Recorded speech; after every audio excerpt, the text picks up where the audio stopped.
Bueno, recta final. Comenzamos el programa esta tarde hablando de un curso de verano, de los que van a celebrarse, se inauguran la próxima semana, a partir del lunes 8 de julio. Y hay otro con el que vamos a cerrar la tarde que también es muy interesante y además tiene un nombre, un título que llama mucho la atención.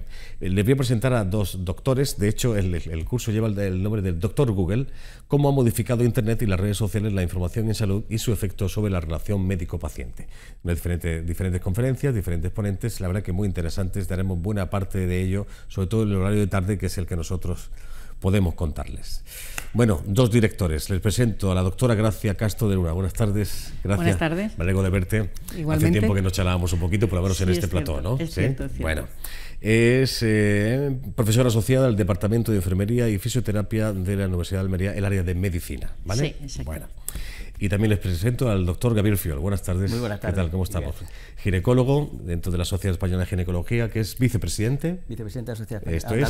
Andaluza, perdón. Y también con la Española de Ginecología Oncológica. Sí, porque básicamente yo me dedico siempre a ginecología oncológica, patología cervical y emiaria. El doctor Fiol, gracias, es un médico de reconocido prestigio en esta ciudad, cuando menos, ¿no? ¿Verdad? Absolutamente. Bueno. Lo de doctor Google llama la atención, eso, el nombre del curso. Sí, ¿no? además, así se recoge incluso las búsquedas en Internet, ¿eh? En el propio buscador aparece como doctor Google, ¿no? Para introducir el tema de todas las búsquedas en Internet. Ahora, cuando te llegan los pacientes a la consulta, habitualmente vienen ya con una información, incluso algunos con un dossier, con un dossier extenso, no siempre basado en la evidencia, no siempre con la información más veraz que se puede buscar en las redes, pero sí que vienen todos plenamente informados. Entonces te vienen ya incluso haciendo las recomendaciones de lo que tú les debes de decir o dónde los debes de enviar. ¿Y eso es positivo o es negativo? De cara al doctor. Bueno, vamos a ver, yo creo que es positivo. Sí. Sí, yo creo que es positivo. No vamos aquí ahora a hacer una diatriba contra las nuevas tecnologías. Creo que es absolutamente positivo. Lo que pasa es que, claro, es una información no filtrada. Es una información en la que el paciente pues se embebe de múltiples teorías, de múltiples tratamientos que no siempre son basados en la evidencia ni siempre responden a la necesidad que tiene el paciente de saber. O la información es sesgada o la información es imprecisa. Pero bueno, en cualquier caso yo creo que es positivo. Yo creo que sí, que las nuevas tecnologías han venido a revolucionar la relación médico-paciente, como queremos tratar en nuestro curso. Una de las conferencias lleva por título, y es una pregunta que quisiera trasladarlos, por ejemplo, al doctor Fiol. ¿Cuál es la imagen del médico de Internet? En fin, esto aparece el lunes a las 12:30 en una de las conferencias charlas, ¿no? Desde su punto de vista, Gabriel. Claro, uno de los planteamientos que hemos comentado es que evidentemente el médico es médico 24 horas al día. Sí. Entonces es cierto que es una imagen que no deja de ser una imagen pública que aparece diariamente en todos los ámbitos de la vida. Y ahora con las redes sociales y con la difusión que tenemos en las redes sociales, pues sí que divulgar esa imagen del médico a veces puede tener una serie de consecuencias, ¿no? Con lo cual es cierto que con las redes sociales, que muchas veces publicamos aspectos de nuestra vida privada, aspectos sociales, y eso a veces se puede malinterpretar. Por lo tanto, creo que, sin embargo, es una buena herramienta, muy buena herramienta para difundir cuestiones de salud, para difundir todos aquellos avances médicos que disponemos, aquellas cuestiones que podemos poner a la población para que puedan utilizar, para que conozcan los recursos, para difundir incluso aspectos, digamos, del ámbito casi diría sociomédico, porque es verdad que hay muchos aspectos que sí que podemos difundir y que aspectos de salud pública, por ejemplo, que podemos aprovechar y las redes nos dan un recurso magnífico para poder difundirlo. Gracias. ¿Cuál es tu opinión de la imagen del No, absolutamente, sí, lo estábamos comentando además antes de entrar. Claro, cuando tú utilizas las redes sociales, la cantidad de contenidos que puedes plasmar en ellas pues son tanto de ámbito personal, de ámbito de tus aficiones, y de ámbito profesional. Claro, el médico tiene que tener mucho cuidado con ese, porque su reputación, su imagen se puede ver dañada simplemente por un comentario personal o dirigido a un hobby concreto, en el que, claro, el paciente tiene acceso a la vida privada también del propio médico. No sé si eso a veces se lleva bien o se gestiona bien. Yo creo que estamos todavía en el amanecer de lo que pueden ser o suponer las redes sociales para la relación médico-paciente, y ahora hay mucho tema incauto. Es decir, sí que hablábamos antes, el doctor Fiol y yo, que el código deontológico del Colegio de Médicos deja muy claro, ya hay algunos colegios que lo han regulado así, por ejemplo el de Cataluña el año pasado, que la relación médico-paciente es idéntica cuando les separa un mostrador que cuando lo hacen a través de una red social. Si tú contestas a un enfermo, a un paciente que te está demandando una información médica, esa información tiene que ser igual de veraz, igual de confidencial, el tratamiento tiene que ser idéntico a cuando nos separa una mesa en un despacho. Entonces, claro, eso a veces no es fácil de gestionar. Así es. Claro. Incluso se va a hablar precisamente de esto, ¿no? De la privacidad de datos, ¿no? Sí. De la privacidad en cuanto a la transmisión de información, en cuanto a que incluso entre compañeros que podamos comentar un caso clínico, se tiene que ir perfectamente filtrado para que exista privacidad de datos y no pueda difundirse.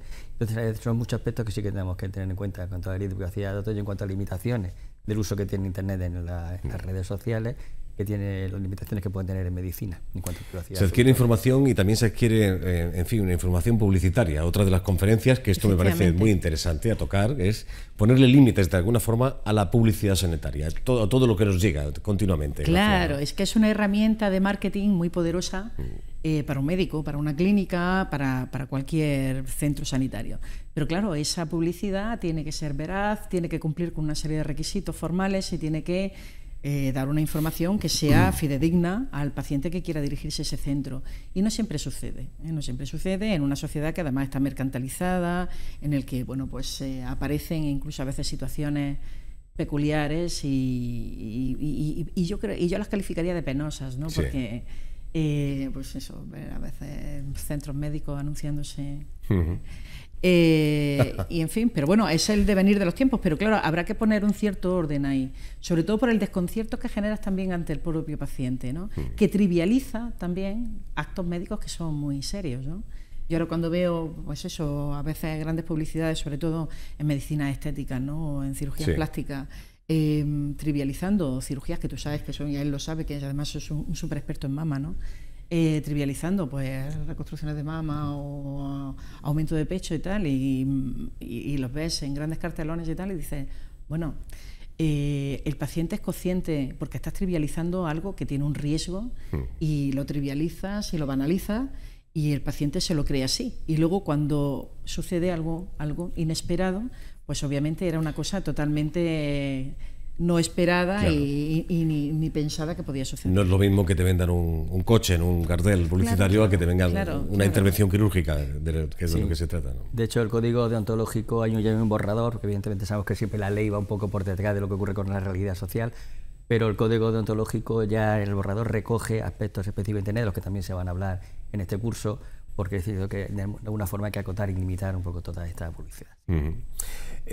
Como profesionales, ¿en algún momento habéis llevado a cabo alguna consulta médica online, que es otro de los temas a tratar en el curso? Gracias, Gabriel. Vamos, yo no, como tal no. No, en absoluto, porque tampoco yo soy muy fanática de las redes sociales. Sí que soy más fanática de portales precisos, de sanidad, en el que el portal sea un portal ya que aporte una serie de información veraz, fidedigna y que esté contrastado. En las redes sociales no soy tan fanática de ellas, porque creo que una cosa es el lenguaje verbal y otra cosa es escribir sin orden ni concierto, vale. Muchas veces, perdóname que lo diga. Sí. Ahora, que creo que tiene un futuro extraordinario la telemedicina, seguro. Que portales veraces, portales sanitarios que recojan segundas opiniones, incluso llegaremos al telediagnóstico. Eso es absolutamente cierto, porque al final la manera de hacer un diagnóstico en determinadas patologías, sobre todo, es un algoritmo de sí, ¿no? Que es un algoritmo de telemedicina, un algoritmo de inteligencia artificial puro y duro, en el que el paciente se podrá beneficiar muy mucho. Claro. Es un tema que yo creo que el doctor Fiol tenía mucho interés que tratáramos también en el curso, y que habrá algún avance. Sí, porque además cada vez son más las consultas online, y lo estamos viendo en los anuncios de televisión. Sí. Es cierto que lo que se recoge también a nivel deontológico es que esas consultas online pueden ser muy útiles para ver resultados, para segundas opiniones, para contrastar con otros profesionales sobre los diagnósticos, sobre algunos aspectos médicos, pero hacer consulta como tal para evitar la consulta física es algo que ahora mismo realmente tenemos que evitar, y eso es lo que se recomienda en todos los códigos, efectivamente. Bueno, en fin, algunas de las conferencias daremos buena cuenta, como vuelvo a decir, en la parte de la tarde que nos toca, el compañero Juan Domínguez, que será la persona que se acerque. Tenéis la sede en el Hotel Sercotel Gran Fama, en la avenida del Mediterráneo. A partir del día 8 a las 9 de la mañana tenemos una inauguración oficial, además, que hemos tenido la enorme fortuna de que el rector nos va a acompañar y yo creo que las autoridades sanitarias más importantes de la provincia van a estar con nosotros, o sea que eso quiere decir que nos avalan y que es un tema que preocupa. Yo creo que a todos, se interesa a todos. Sí, yo quería aprovechar, bueno, pues para decir que los cursos de verano, precisamente lo que la filosofía del curso de verano es esta, es decir, abrir a la población para que todos podamos compartir, experiencias, para que podamos discutir sobre estos aspectos, así que animar a toda la población almeriense a que se acerque a tu curso y pueda participar. Doctor Google, ¿cómo ha modificado Internet y las redes sociales la información en salud y su efecto sobre la relación médico-paciente? Este es el nombre o el título de este curso de verano. Gracias. Gabriel, muchas gracias. Es un placer volver a veros. A ver si nos vemos más de vez en cuando. Cuando quieras. Hay cositas que contar. Muchas gracias. Francisco Uceda, Blanca Morales, Alexis Edwards son 3 fotógrafos protagonistas de la segunda exposición de Foto España 2019 en Meca, Centro Mediterráneo Centro Artístico. Es la última salida al exterior. Juan Domínguez, adelante. Sí, efectivamente, Joaquín, decíamos que fotografía, en este caso, y arte se dan la mano aquí en Galería Meca esta tarde, y en este caso la literatura, de la que hemos hablado a las puertas, como habrán podido ver todos los espectadores del Hotel Torreluz, y ahora nos hemos venido a la Galería Meca Mediterráneo, donde se va a inaugurar una magnífica exposición dentro ya de un ratico, prácticamente a las 8 de la tarde. La vez anterior nos atendió y a las mil maravillas, porque vamos a cambiar, Elena Pedrosa. Elena, muy buenas tardes. Buenas tardes. Encantado de saludarte. Igualmente. Bueno, hablábamos en la anterior ya de la siguiente, que sería esta, que se iba a inaugurar hoy, efectivamente, día 5 de julio, ¿no? Sí, es la segunda edición del programa TQ Plus Sur, que han organizado Fernando Barrio Nuevo como comisario y director de Meca Mediterráneo Centro Artístico, Rosa Muñoz, que es directora de programa, con motivo de que es sede de Foto España 2019, sede oficial, otras ciudades. Entonces, estuvisteis en la primera, esta es la segunda exposición y habrá otra que se inaugura el 2 de agosto. Háblanos de los 3 invitados de hoy. En este caso tenemos a Blanca Morales y tenemos a Francisco Uceda. No ha podido venir Alexis Edwards. Blanca y Alexis vienen de Cádiz. El trabajo de Blanca se centra en retratos de mujeres, se llama Solamente. El trabajo de Francisco Uceda, que aunque es almeriense, está afincado en Estados Unidos, supone una reflexión precisamente sobre la política anti-inmigración en este trabajo Mojados, en el que los retratos, ahora explicará él, son bastante significativos. Y el trabajo de Alexis Edwards es como una visión onírica relacionada con el surrealismo que se llama mitológico. Que no ha podido venir porque está de viaje. No ha podido venir, sí. Bueno, pues voy a saludar aquí al artista, si te parece bien. Doña Blanca Morales, buenas tardes. Voy a contar un pequeño secreto que no lo he hecho nunca a la tele. Se ha traído usted medio Cádiz para acá porque en el Torreluz había una cola de gente o mucha familia, muchos admiradores. Pues admiradores. Ya le he dicho yo a la entrada, soy un admirador.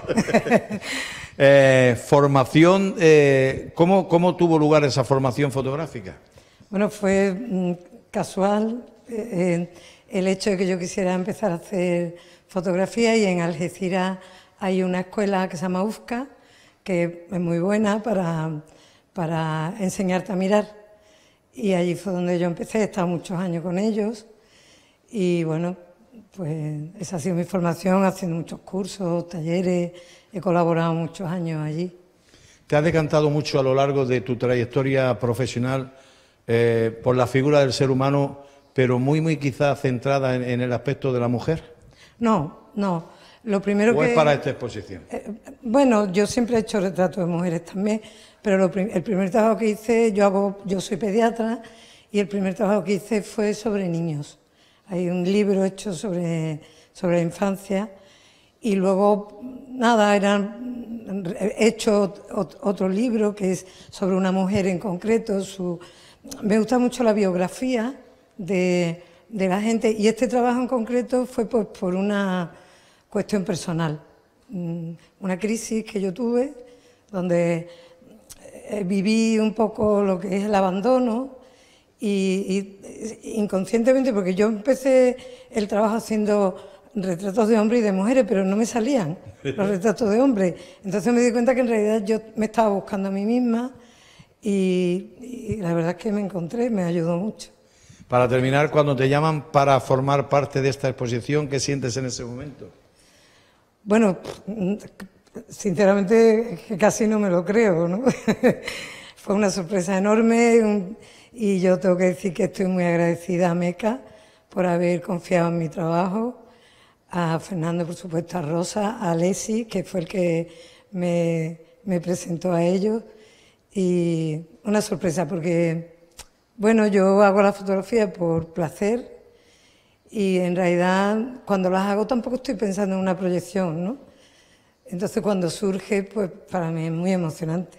Claro. Feliz estancia en Almería y muchas gracias. Muchas gracias. Aquí tenemos a don Francisco Uceda. Muy buenas, Paco. Hola, Juan, ¿qué tal? Encantado de saludarte, hombre. Igualmente, igualmente. ¿Cuándo, cómo y por qué decides dar el paso de saltar el charco, que el charco es bastante largo, ¿no? Bueno, hace ya muchos años, la verdad, porque, bueno, en principio fue por una beca de estudio que me fui allí, a Estados Unidos, y ya, pues nada, terminé la carrera, volví y luego ya finalmente me afinqué allí, como decías. ¿Tu sentimiento fotográfico surge antes de irte para Estados Unidos? Bueno, bueno, es una historia larga, la verdad. Me fui como... Estaba estudiando económica, pero siempre había estado interesado en la fotografía desde pequeño. Mi padre era enamorado de la fotografía, así que desde pequeño estuve muy ligado a la Polaroid, a las cámaras reflex desde pequeño, ¿no? Era un punto de unión con mi padre. Pero fue al llegar a Estados Unidos y al conocer a fotógrafos como Stephen Shore o Larry Fink que verdaderamente decidí cambiar ahí te destapaste ya la carrera y entonces decidí cambiar, ¿no? Estaba estudiando económica y pasé a estudiar antropología y bellas artes, así que... Aunque dicen que las comparaciones son odiosas, ¿hay mucha diferencia entre la fotografía de Estados Unidos y la de España? Bueno, sí y no. Es decir, ahora yo creo que la última jornada de fotógrafos, hablando de Foncuberta o de Cristina de Midel, están aportando, es decir, creo que es la primera vez que fotógrafos españoles están aportando al panorama mundial, ¿no? Anteriormente hemos estado siempre mirando la fotografía, ¿no? Sí. Cuando se habla de Martín Parr y se lo conecta con Carlos Pérez Siquier, ¿no? No son iguales, pero trabajaban en color, en fin, y tenían esta visión. No sé qué vino primero, si fue, ¿no?, la gallina o el huevo, pero es cierto que la tradición fotográfica estadounidense está muy asentada, tanto en las escuelas como en la calle, está muy asentada. Y aquí verdaderamente ya vamos pillando vuelo, de verdad. Y sobre todo en Almería. Paco, para terminar, ¿qué has querido? Vemos que son figuras de inmigrantes, todos ellos. ¿Qué has querido reflejar a través de estas imágenes? Yo quería preguntarte, ¿cómo sabes que son figuras de inmigrantes? Pues porque he leído la nota de prensa, que es mi deber y obligación antes de... No, son retratos de gente que conozco. Es cierto que son inmigrantes y son de este lado del Atlántico y del otro lado del Atlántico, es decir, que no he querido clarificar, pero sí me interesa la reflexión, ¿no?, de lo que estaba mencionando, ¿no?, de inmigrantes, ¿por qué piensas que son inmigrantes, no? Es cierto que el título es Mojados y todos aparecen mojados, que tiene que ver, pues, con un comentario racista, ¿no?, que se hacía en Estados Unidos, ¿no?, en la traducción del comentario, la apropiación de ese comentario, pero la verdad es que lo que quiero, sobre todo, si tengo una intención, era visibilizar, humanizar y aquí está. Pues creo que lo has conseguido, hijo de mi vida. Paco, a casi la mayoría de los invitados le digo, espero que te sientas como en casa, pero a ti no te lo puedo decir porque estás en tu casa, así que... Gracias. Que muchísimas gracias. Joaquín, todo un lujo esta exposición que se va a inaugurar a las 8 de la tarde y una hora más tarde, Encuentros con las Artes y las Letras, Fernando de Villena, el autor precisamente, ya le hemos tenido en directo aquí hace unos minutos en Abierto al Atardecer de Interalmería Televisión. Así es, un fotógrafo almeriense, Francisco Uceda, y dos gaditanos. Alexis de Edward de la línea de Concepción no estaba presente y Blanca Morales también gaditana. Nos vemos el lunes a partir de las 6:30. Disfruten del fin de semana. Adiós, gracias.